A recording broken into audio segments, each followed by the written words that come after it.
સ્વાગત છે તમારું એસઆર એજ્યુકેશનમાં। તો આજે આપણે દાખલા નંબર 15 બરાબર ને, આ દાખલો શોર્ટ રહેવાનો છે અને બોર્ડમાં એ પૂછાશે નહીં। તમારી પહેલી અને બીજી એક્ઝામમાં પૂછાઈ શકે, બીજીમાં નહીં પૂછાય, પહેલી એક્ઝામમાં પૂછાઈ શકે શોર્ટ, બરાબર ને। તો જો જરા આપણે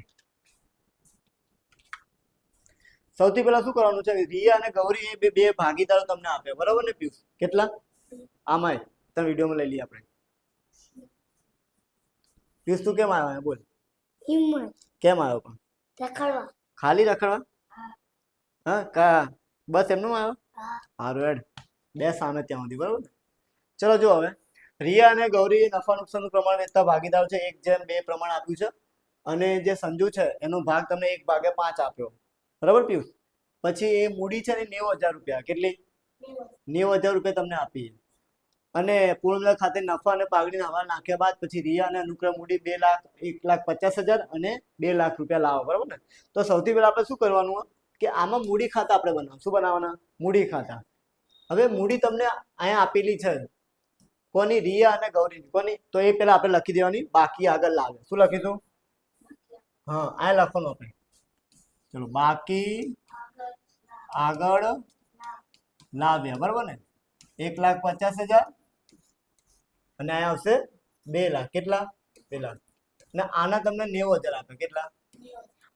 કેટલા આપે ભાઈ? 90,000 ને? Done done done. ખબર પડી આટલું પિયુષ? ખબર પડી વખત તને? હા કે ના? બરોબર ને? હવે જે 90,000 છે ને આપણા, એ આપણે શું છે, જમા બાકી, બરોબર ને? એટલે કે નવી મૂડી કહેવાય। શું કહેવાય?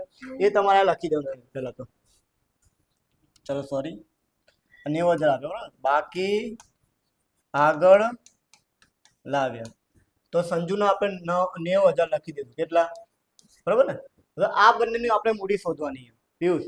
કોની? રિયા અને ગૌરીની। કોની? રિયા અને ગૌરીની। તો એના માટે તમને આ તમારે પહેલા તો જે આપણને જે મૂડી આપી છે ને, ટોટલ નવી મૂડી, એ તમને 4,50,000 આપી છે અને દાખલામાં એવું કીધું છે કે આ જે મૂડી છે ને આપણે નવા નફા નુકસાનના પ્રમાણમાં રાખવાની, બરાબર ને? તો એના માટે આપણે પહેલા નવા નફા નુકસાનનું પ્રમાણ શોધવું પડશે, બરાબર? તો કેવી રીતે શોધવાનું? તો જો, તો સૌથી પહેલા આપણે ધારી લેવાનું કે ધારો કે નફો બરાબર 1 રૂપિયો। શું? એમાંથી તમારે 1/5 માઇનસ કરી દેવાનું। સમજી ગયા? ચલો હવે કરવાનું, 5 × 5 અને 1/5 એટલે કે 4/, કેટલા આવશે? 5। આ તમારે યાદ રાખવાનું, 4/5। હવે નવું નફા નુકસાનનું પ્રમાણ શોધવું હોય તો આ જે જૂનું તમને આપ્યું છે કયું છે? 1:2, બરાબર ને? ટોટલ 3 થાય। કેટલા થાય? હે ને? તો 1/3 ના લખવાનું આપણે 2/3। એટલે આ બંને જે પ્રમાણ છે જૂનું, અને કોનું છે? રિયા અને ગૌરીનું। તો આ 4/5 વડે બંને ગુણી નાખવાના એટલે 9 બની જશે। 4/5, 4/5 એટલે અહીંયા આવશે 4/15 ને અહીંયા આવશે કેટલા? 8/15। સમજી ગયા? તો આ 4,50,000 ને આપણે વેચી નાખીએ અને આનું બી શોધી નાખીએ આપણે। કોનું છે? સંજુનું તો આપ્યું છે અમને કેટલું? 1/5। તો 1/5 સંજુ। હવે છેદ જો આનો 15 છે, આના 15 છે, તો આને બી આપણે સરખા કરવા પડે, આને 15 કરવા પડે। 15 કરવા માટે કેટલા વડે? 3 વડે। તો 3/15 કેટલા? 15। સમજી ગયા? હા કે ના? ચલો 4,50,000 ને વેચીએ। પહેલા તો રિયા આપી, શું છે ભાઈ? રિયા, આ ગૌરી અને સંજુ, બરાબર? તો જોજો 4,50,000। ચલો આ લખશું આપણે કેટલા? રિયાનું કેટલું આવ્યું છે? 4/15। તો આપણે વેચી દઈએ કેલ્સી વડે। 4,50,000 ગુણ્યા 4/15 એટલે 1,20,000। ચલો ડન આટલું। ચલો પછી 4,50,000 ગુણ્યા 8/, કેટલા? 15। 4,50,000 ગુણ્યા 8/15, 4,50,000 ગુણ્યા 8/15 એટલે આવશે 2,40,000, બરાબર? ચલો પછી આનું બી કરીએ। એનું તો આપણને આપ્યું છે 90,000, તો બી આપણે લખી દઈએ 3/15 એટલે 90,000 આવે। કેટલા આવવાના? ચલો બરાબર ને? તો આ બંને આપણી નવી મૂડી છે। શું છે? તો નવી મૂડી મૂકીશું અહીંયા, જો અહીંયા 1,20,000 ને 2,40,000। સમજી ગયા?